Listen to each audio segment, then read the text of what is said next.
আজ শেয়ার করছি সন্ধ্যাবেলা চায়ের সাথেও খেতে পারেন, বাড়িতে গেস্ট এলে বানিয়ে দিতে পারেন। খুব সাধারণ উপকরণে ঘরে থাকা সমস্ত উপকরণ দিয়ে ভেজিটেবল লালিপপ। চলুন তাহলে একবার দেখে নিই কি করে বানালাম।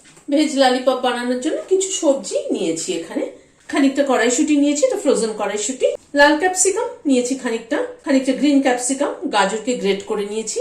বিনস ছোট ছোট টুকরো করে কেটে নিয়েছি, খুব পাতলা পাতলা করে কেটে নিয়েছি। আর খানিকটা কর্ন নিয়েছি। প্যানে হোয়াইট অয়েল দিচ্ছি। একটা বড় সাইজের পেঁয়াজকে কুচিয়ে নিয়েছি। পেঁয়াজটাকে একটু হালকা করে ভেজে নিচ্ছি প্রথমে। কেউ যদি সম্পূর্ণ নিরামিষ ভাবে করতে চান, পেঁয়াজটাকে একটু স্কিপও করতে পারেন। 1 ইঞ্চি মতো একটা আদা টুকরোকে কুচি করে নিয়েছি। এখানে খানিকটা কাঁচা লঙ্কা কুচি করে নিয়েছি। যারা পেঁয়াজ স্কিপ করতে চাইছে তারা কিন্তু প্রথমে আদা কুচিটা দিয়ে তারপরে কাঁচা লঙ্কা কুচিটাকে দিয়ে একটুখানি ভেজে নেবেন। তারপরে সব সবজিগুলো দিয়ে দিলাম। এখানে একটু নাড়াচাড়া করে নিচ্ছি।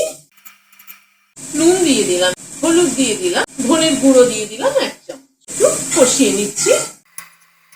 একটু ঢাকা দিয়ে দিচ্ছি যাতে সবজিটা তাড়াতাড়ি একটু সফট হয়ে যায়।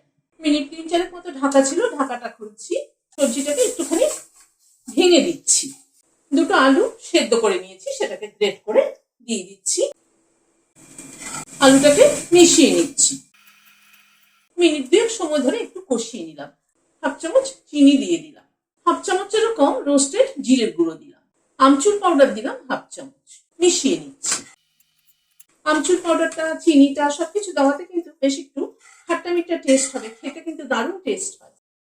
খানিকটা ধনেপাতা কুচি ছড়িয়ে দিলাম।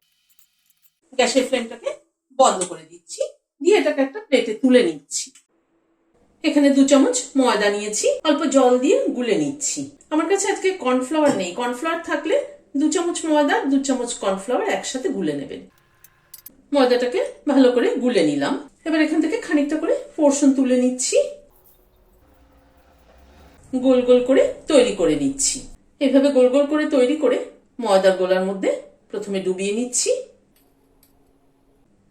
ব্রেড ক্রামসে এখানে খানিকটা প্যানকো ব্রেড ক্রামস নিয়েছি, ব্রেড ক্রামসের মধ্যে দিয়ে দিলাম, দিয়ে কোট করে নিচ্ছি। কড়াইতে হোয়াইট অয়েল গরম হচ্ছে, তেলটা গরম হয়ে এসছে। ওপর দিয়ে একটু একটু তেল ছড়িয়ে দিচ্ছি। উল্টে পাল্টে কিন্তু বলগুলোকে লাল করে ভেজে তুলে নিলাম। ভিডিওটা যদি ভালো লেগে থাকে তাহলে একটা লাইক এবং সাবস্ক্রাইব করার অনুরোধ রইল। আজ তাহলে এখানে শেষ করছি। নমস্কার।